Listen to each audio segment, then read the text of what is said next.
2023년 6월 1일 목요일 로마서 3장 21절에서 31절 말씀을 묵상합니다. 오늘 본문 말씀에서는 강한 반전의 표현인 이제는 단어를 시작으로 그동안 말했던 인간의 죄로 인한 진노의 심판과 전혀 다른 반대 가정을 소개합니다. 그것은 율법과 상관없는 하나님의 의가 나타났으며 율법과 선지자들의 증거로 받은 것이라고 말합니다. 또한 그 의는 예수 그리스도를 믿음으로 모든 믿는 자에게 차별 없이 임하는 것이라고 강조합니다. 여기서 두 가지 설명이 필요합니다. 첫째는 하나님의 의입니다.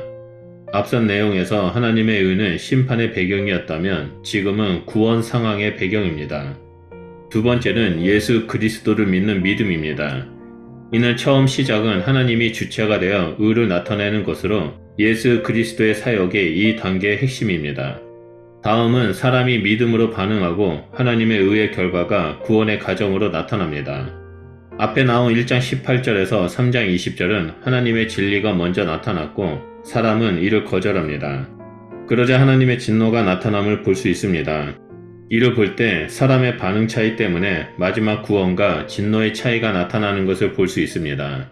하나님의 구원 과정의 특징을 살펴보면 첫째는 하나님이 가정을 주도하시고 둘째는 율법과는 상관없으며 셋째는 이 모든 것이 율법과 선지자의 증거를 담고 있다는 점입니다. 또한 넷째로 하나님의 의가 나타나는 시작 과정의 핵심은 예수 그리스도의 사역, 특별히 십자가와 부활이 중요합니다. 다섯째, 믿음이 사람의 운명을 바꾸는 열쇠이며 마지막 여섯째로 믿음에 대한 하나님의 응답은 모든 이에게 열려져 있다는 점입니다. 이런 요소들은 모든 믿는 자를 차별 없이 구원하는 하나님의 능력, 곧 구약이 증거한 구원의 복음과 연결됩니다. 23절과 24절에서는 특별히 사람의 상태 변화를 중심으로 구원 과정을 소개합니다. 기본적으로 모든 사람은 죄를 범해 하나님의 영광에 이르지 못합니다. 로마서 1장 28절에서 31절에서 묘사한 것처럼 근원적인 죄와 파생된 죄악들로 인해 하나님의 진노 아래에 있는 모습입니다. 하지만 구원의 새 과정이 온 후 상태가 변했습니다. 예수 그리스도 안에 있는 구원을 통해 은혜와 값없이 의롭다함을 얻었습니다.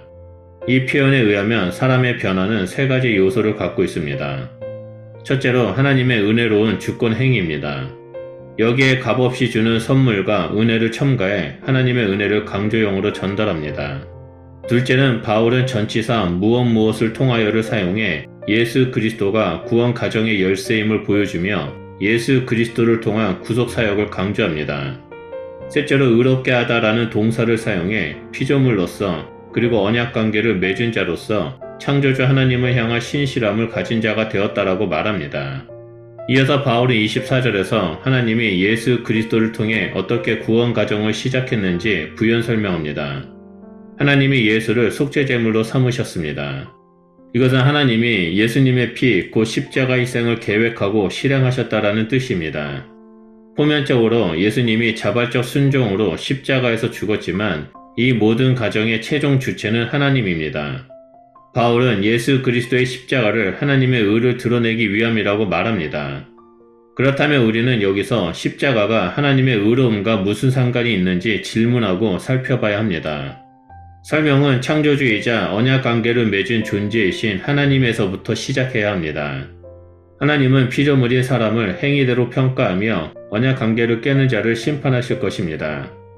이것은 그분의 의로움이자 신실함입니다. 문제는 하나님의 심판에서 긍정적 평가를 얻을 자가 아무도 없다는 점입니다. 이 결과는 사람뿐만 아니라 하나님에게도 심각한 상황을 초래합니다. 사람을 만들어 자녀로 입양해서 가족으로 삼고자 한 창조 전의 계획이 대상자가 없어져 실패하게 되고 공정하게 심판하지 않으면 신실함과 의로움에도 배치됩니다. 사람을 사랑하지만 용서할 수도 벌할 수도 없는 딜레마입니다. 이에 대한 해결 방법은 예수 그리스도를 사람의 죄에 대한 속죄 제물로 삼아 진노를 행사하는 것입니다.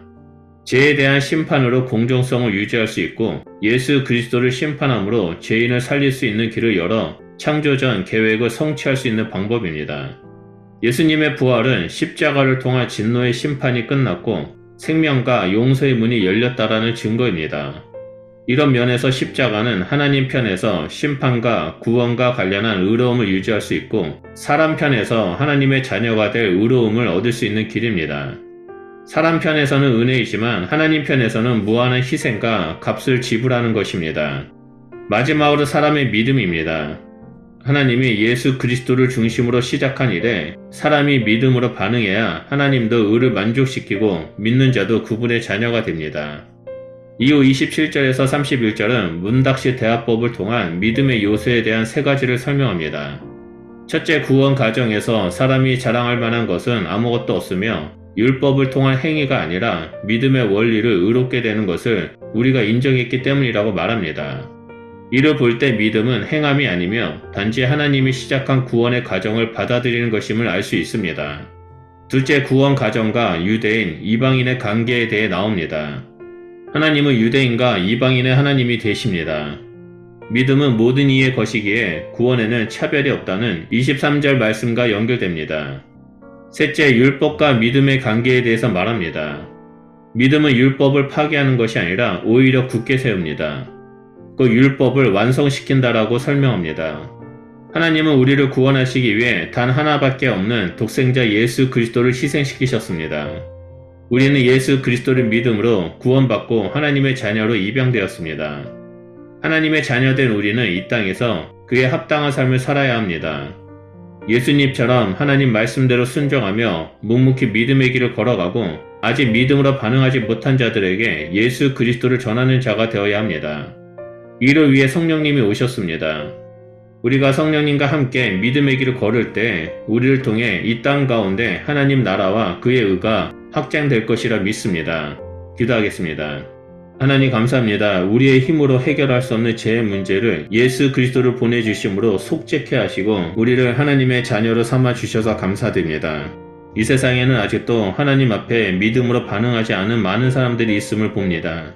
하나님, 우리의 삶을 통해 그들 가운데도 믿음이 심겨지게 하시고 하나님 앞에 반응함으로 나와 하나님의 자녀가 될 수 있도록 역사하여 주시옵소서. 그래서 우리의 삶을 통해 이 땅 가운데 하나님을 믿는 백성들이 더욱더 많아지게 하시고 우리의 삶이 온전히 하나님 말씀에 순종함으로 말미암아 하나님의 형상을 드러내는 그러한 일들이 일어날 수 있도록 함께하여 주시옵소서. 우리와 함께해 주심을 감사드리며 예수 그리스도 이름으로 기도드립니다. 아멘.